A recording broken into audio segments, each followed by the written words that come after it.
Hello, and welcome back to the Verdict Pig Report, Special Edition.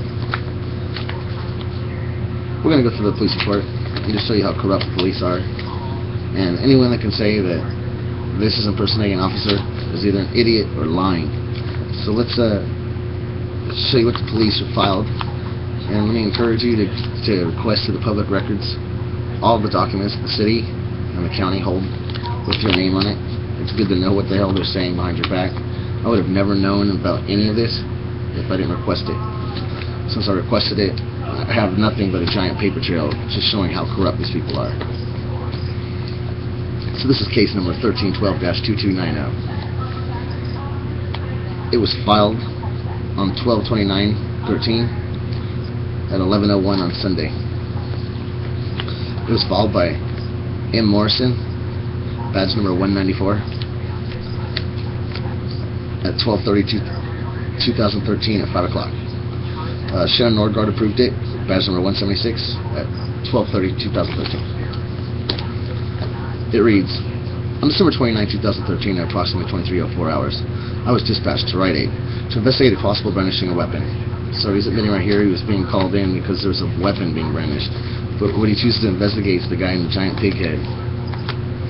The reporting party was Jessica Barnhart, who was calling himself on behalf of the victim. I saw Jessica's husband, Michael Barnhart, earlier wearing a uniform shirt that was outfitted with police on the front and back, colored with shoulder patches. It looked like New York Police Department patches. Police, City of Fantasyland. Handcuffs hanging from his belt, a scanner attached to his hip. Mike also had a hat on his head that surrounded his face in the shape of a pig. I arrived in the parking lot to find Jessica and Michael standing with a male who appeared to be intoxicated. So right here he's admitting that he thinks the guy is intoxicated, and yet he still wants to try to get charges against me rather than somebody pulling a gun on him or the fact he's filing a false police report. Michael was dressed as described above, as well as another male, my partner who had to go. On scene, Michael approached my car and told me that he thought the male was under influence of drugs. The dude was high as a kite. He thought, this is a cop? This is what he's telling the police? Whatever. Long story short, he came to my wife and asked my wife to call the police. It had nothing to do with me, so this whole report is false. I spoke with the male who wanted to report a crime. The male was identified as was fairly intoxicated.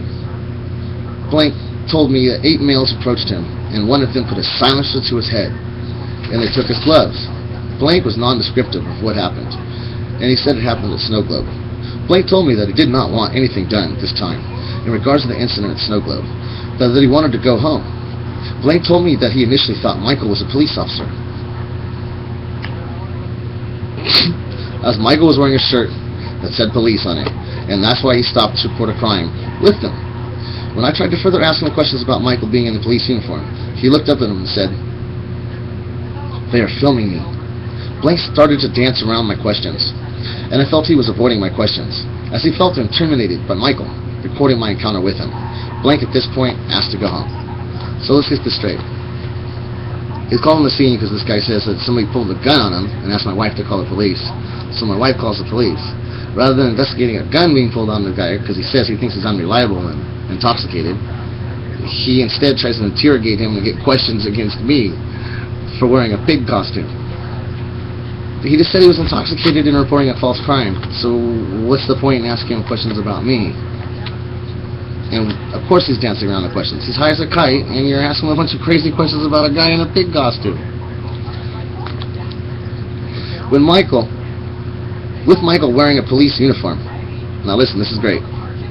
I felt this caused a delay in the actual reporting of the potential crime.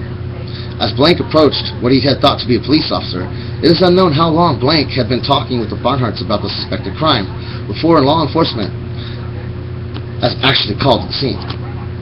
Let's get this right.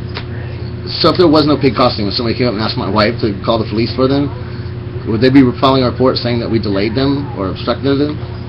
Because what they filed was a report asking for charges for me impersonating an officer and for me delaying them, obstructing them. They tried to get obstructing and impersonating charges against me.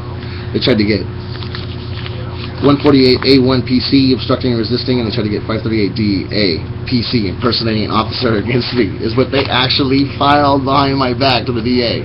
That's right. I'm not making this shit up. So, we'll be back in a minute, and I'll read you the second page. Thanks for watching.